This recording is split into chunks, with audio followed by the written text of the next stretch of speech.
The pump at your marina is the most expensive gasoline you'll buy all year, and it is not the one destroying your outboard. I want that out of the way in the first 10 seconds. The title on this video is The Accusation Every Dock in America Makes. When I went looking for receipts to back it up, the receipts pointed somewhere else. They pointed at a pump you've already used this summer. They pointed at fuel that was fine the day you bought it and dead 90 days later. And they pointed at one paragraph inside your engine's own warranty paperwork. Keep that paragraph in the back of your mind, because near the end, it decides who pays. There are 5 things you believe about ethanol and your outboard. Not one of them is a hardware fault, and not one of them costs $1 to fix. The bill on the other side is a powerhead rebuild that trade guides put at $3,500 to $7,500. That's the same counter where somebody tells you the honest answer is a repower. By the end of this video, you'll know what's actually in the Marina tank, where the fuel that kills engines really comes from, the wording your manufacturer uses to walk away from the claim, and the layup routine that costs you almost nothing. But first, look at the tank under your own deck, because whatever is in it right now is already on the clock. Here's what that clock costs. Fuel damage builds across a winter you weren't even using the boat, and it lands as a shop bill in April. The outboard blacklist and buy list inside the bilge files names which engines shrug that off and which ones don't. The $50 Fix Bible covers the fuel work you can do on your own trailer. $47 one time at hullhonest.com, link below. Nobody pays this channel to point at a brand. Now, fault number 5, and it's the one printed on the front of this video. Fault number 5. You believe the Marina pump is the villain. It feels true because it's the most expensive fuel you buy. You watch the numbers roll past $5 a gallon and assume it's the same ethanol soup that's been eating carburetors for 20 years, marked up for the view. It isn't. Marina fuel docks overwhelmingly sell E0, ethanol-free, badged as Rec 90. West Marine's guidance treats E0 as the marine default. Marine fuel suppliers state outright that they do not supply E10 or E15 for marine use. The most expensive gallon you buy all season is also the safest gallon you can put in a boat. The markup is real, and I won't pretend otherwise. Docwa puts Marina fuel at 50 to 100% over roadside prices. One documented comparison in the Florida Keys had Marina Rec 90 at $5.16 against a roadside station at $4.20. That's 96 cents a gallon for not backing a trailer down a ramp. Waterfront land, low volume, delivery by barge, and insurance for pumping fuel over water. So the fix on fault 5 is knowing what you're buying. Ask what's in the tank before you pull the hose. If it's Rec 90, that premium is buying you something real. The fix on fault 4 is knowing where the bad stuff lives. Hold on to one word before we get there, because it detonates at number 1. The word is weathering. Fault number 4. You believe E15 is waiting for you at the fuel dock. E15 is gasoline with up to 15% ethanol. It's illegal to use in a marine engine, and it is almost certainly not at your marina. Growth Energy announced in May of this year that E15 now sells at more than 5,000 stores nationwide. It's legal in every state except California. The EPA pulled the volatility waiver for 8 Midwest states in April of last year, opening the door to year-round E15 there. Every one of those 5,000 locations is a roadside station, not a fuel dock.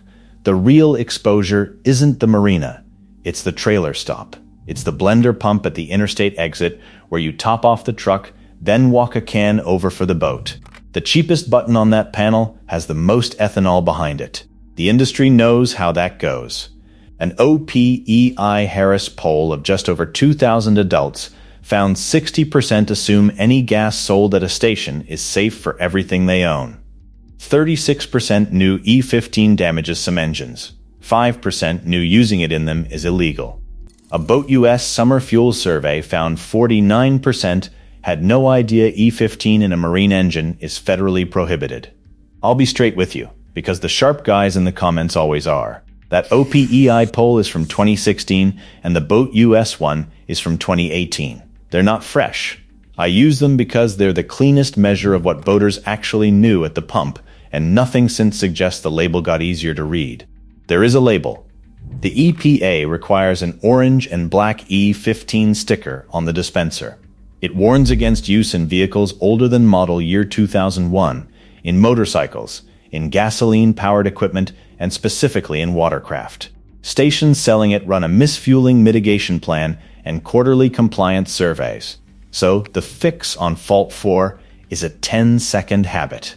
Read the orange sticker before the nozzle goes in the can. Never take the cheapest button on a blender pump without reading what's under it. Fill the boat first, while you're still paying attention. And if you already did it once, there's a manufacturer on record telling you to breathe. Which brings us to the receipt. Fault number 3. You believe this is an argument. It's a document. Here's where that paragraph from the cold open shows up, and I want you to hear the wording, because the wording is the point. Mercury Marine's service guidance says fuels containing up to 10% ethanol are acceptable in Mercury engines. Higher levels are not acceptable, and using fuel above 10% can void the warranty. Mercury's own E15 advisory goes further. It says warranty coverage on a broad array of repairs becomes void on any Mercury engine run above 10% ethanol. Yamaha owners' manuals carry the same sealing. Never use gasoline over 10% ethanol, such as E15 or E85, because it causes serious fuel system and engine damage. Yamaha's own questions page answers whether E15 runs in any Yamaha Outboard with a flat no. Honda Marine allows a maximum of 10% and states higher percentages cause starting and performance problems. Honda's limited warranty separately does not cover fuel system damage resulting from deteriorated fuel. Read that second clause twice.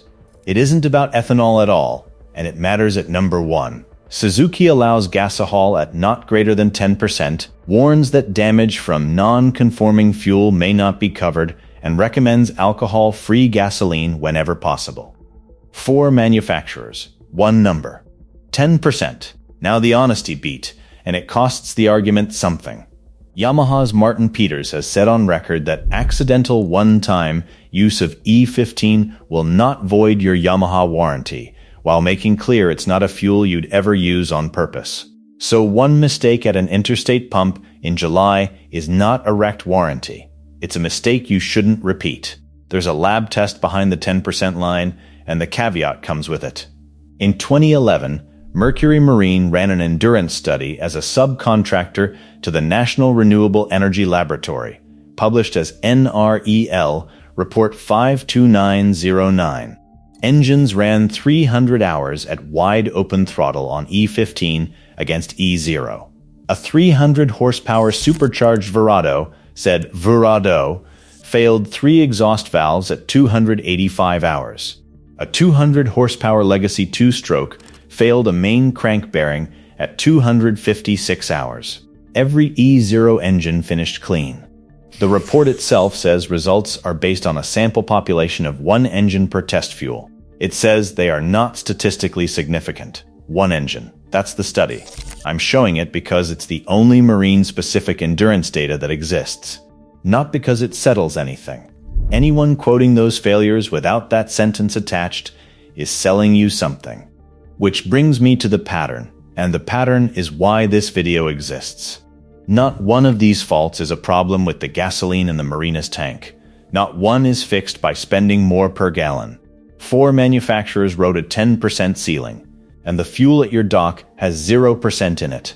The document everyone waves as proof that ethanol kills outboards is proof that the pump you were suspicious of is the one obeying the rules. So if the fuel is fine and the dock is fine, something in your boat is still eating itself. 2 things, actually. I tear into this industry like this every week, so subscribe and come find out with me. Fault number 2. You believe the fuel is attacking your engine when it's attacking your plumbing. Ethanol is a solvent. On a modern fuel system, it does very little. On an old one, it pulls the plasticizers out of rubber. Hoses swell, crack, and collapse from the inside, so a line that looks fine outside is choking flow inside.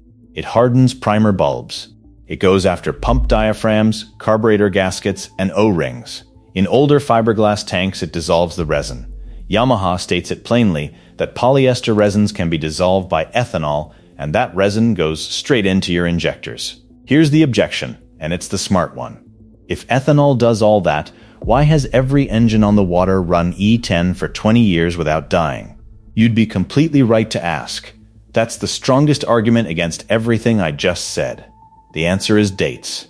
After January 1st, 2009, builders could no longer install non-compliant fuel hose. Low permeation primer bulbs became required January 1st, 2011. Under EPA rules, outboard fuel lines hold permeation to 15 grams per square meter per day. Modern hose is built for this fuel. 1998 hose is not.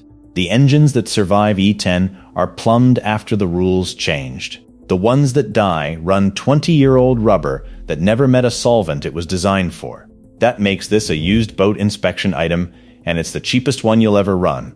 Look at the hose. You want the words alcohol resistant, or an SAE J1527 marking, or J30R9.